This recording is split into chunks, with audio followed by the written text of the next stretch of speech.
Assalamualaikum warahmatullahi wabarakatuh.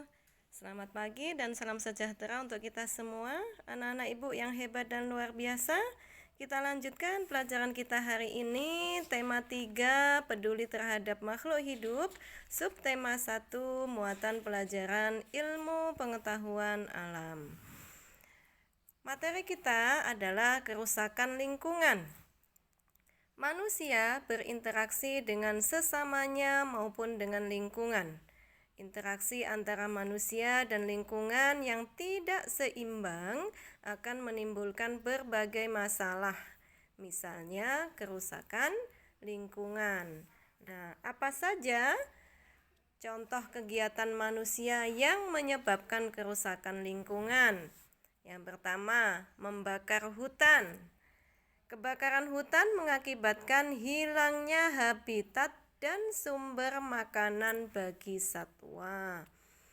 Kemudian, menggunakan bom dan pukat harimau untuk menangkap ikan di laut. Nah, menangkap ikan menggunakan bom dan pukat harimau mengakibatkan rusaknya terumbu karang dan kematian hewan laut lainnya. Itu adalah contoh-contoh kegiatan yang merusak lingkungan.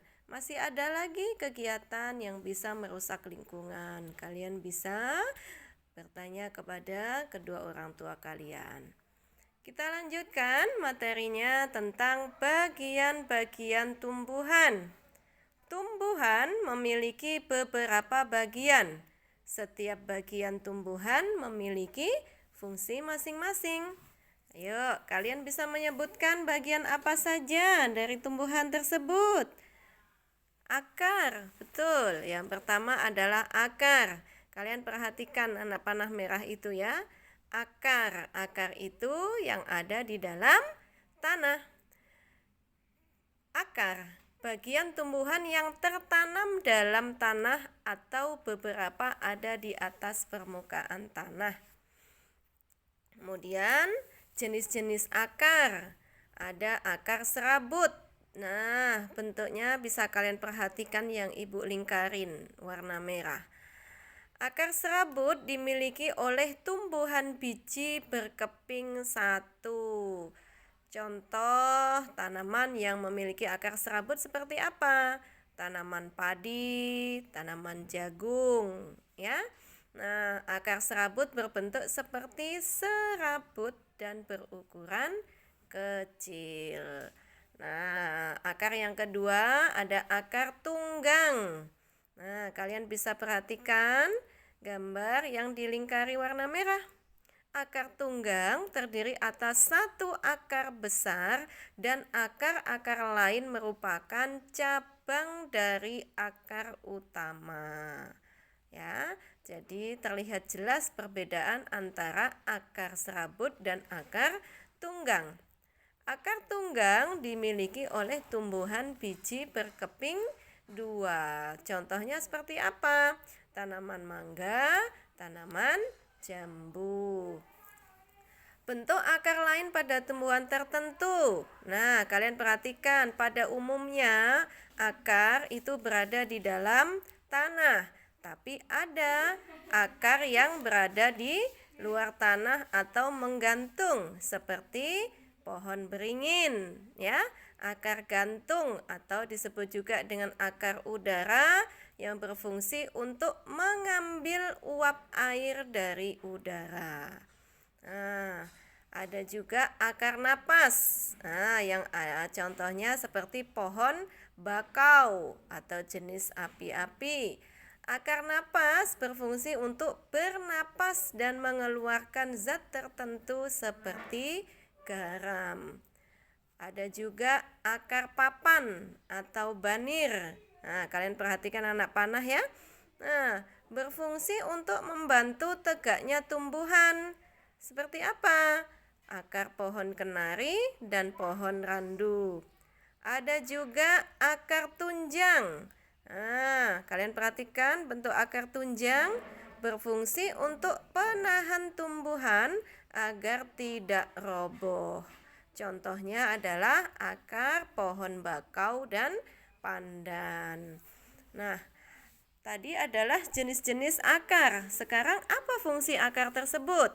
Fungsi yang pertama adalah menyerap air dan zat hara dari dalam tanah.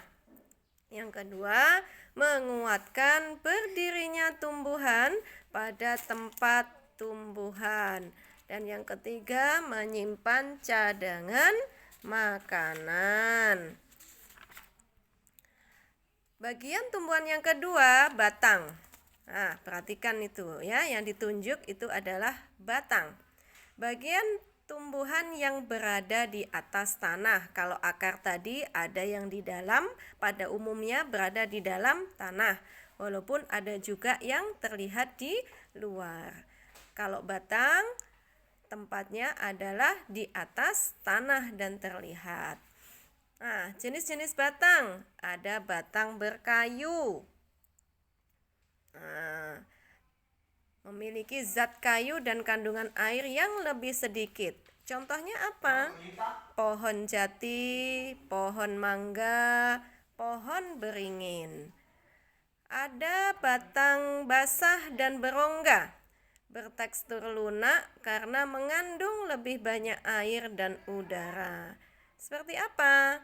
Bayam, pohon kacang, jagung, maupun bambu. Ini termasuk batang basah dan berongga. Jadi batang tadi jenisnya ada dua. Ada batang berkayu dan juga batang basah dan berongga. Apa fungsi dari batang?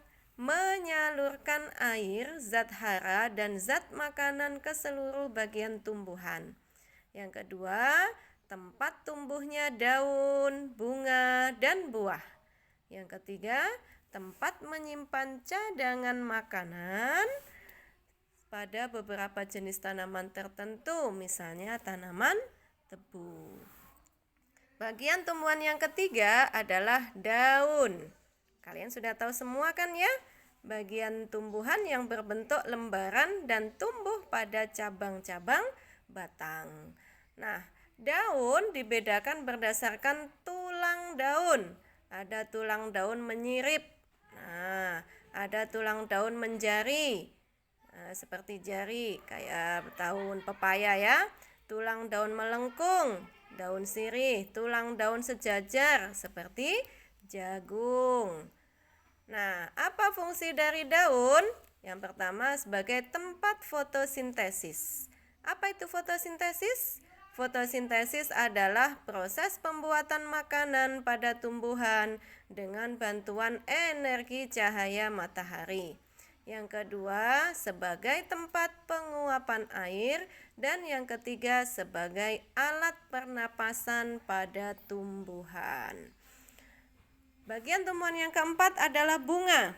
Bagian-bagian bunga. Ayo kalian perhatikan. Huruf A itu adalah tangkai bunga, menahan bunga agar tidak mudah terbawa angin. Yang B, itu adalah kelopak, melindungi bunga sebelum mekar. Yang C itu adalah mahkota, yang mana fungsinya menarik perhatian polinator. Apa itu polinator ya? Menarik perhatian serangga atau menarik perhatian makhluk lain ya. Kemudian yang D itu adalah benang sari, alat reproduksi jantan atau alat perkembangbiakan tumbuhan reproduksi jantan ya. Kemudian yang E adalah putik, alat reproduksi betina. Seperti itu ya. Kemudian ini tadi polinator. Polinator itu adalah hewan yang membantu penyerbukan pada bunga. Jadi ada beberapa tanaman atau bunga yang mana di situ penyerbukannya dibantu oleh hewan yang namanya polinator, seperti kupu-kupu, lebah, dan semut. Bagian tumbuhan yang kelima, buah dan biji. Nah, kalian perhatikan gambar tersebut. Biji itu yang di dalam ada kulit buah dan juga daging buah. Yang biasa kita makan apanya? dagingnya ya. Ya, buah merupakan bagian tumbuhan hasil dari perkembangan bunga. Jadi bunga nanti lama-kelamaan akan tumbuh berubah menjadi buah. Putik yang telah diserbuki oleh serbuk sari akan berubah menjadi biji. Nah, biji ini nantinya akan ditutupi oleh daging buah. Nah, ayo coba kalian sebutkan kembali bagian-bagian tumbuhan dan fungsinya. Masih ingat ya bagian-bagian tumbuhan tadi dari yang ada di dalam tanah apa? Akar, betul. Ada akar, batang, ada daun, apalagi? Ada bunga dan juga buah, ya. Nah, itulah anak-anak materi kita hari ini. Silahkan untuk menambah referensi atau pengetahuan kalian bisa membaca buku tema kalian maupun buku LKS kalian tema 3 peduli terhadap makhluk hidup subtema 1 muatan pelajaran IPA. Jadi yang dipelajari adalah IPA ya. Setelah ini kalian bisa mengerjakan soal yang ada di buku kalian muatan pelajaran IPA ya. Bagian 3 yang esai nomor 1 sampai 5. Langsung jawabannya. Sebutkan lapisan yang menyusun batang pada tanaman berkayu. Nah, ada lapisan apa saja di situ. Nah, kalian bisa menambah referensinya di membaca buku tema maupun buku LKS-nya. Ya, apa saja fungsi batang? Tadi sudah Ibu jelaskan, ya. Bagaimana cara mempertahankan ketersediaan tanaman padi agar tetap dapat dinikmati? Nah, seperti apa caranya? Ya, seperti itu. Silahkan nanti dikerjakan tugasnya dan jangan lupa ditulis nama dan kelasnya di foto yang jelas baru dikirimkan di Google Classroom. Demikian materi kita hari ini, semoga bermanfaat dan mudah difahami. Mohon maaf atas segala kekurangan. Terima kasih atas perhatiannya. Assalamualaikum warahmatullahi wabarakatuh.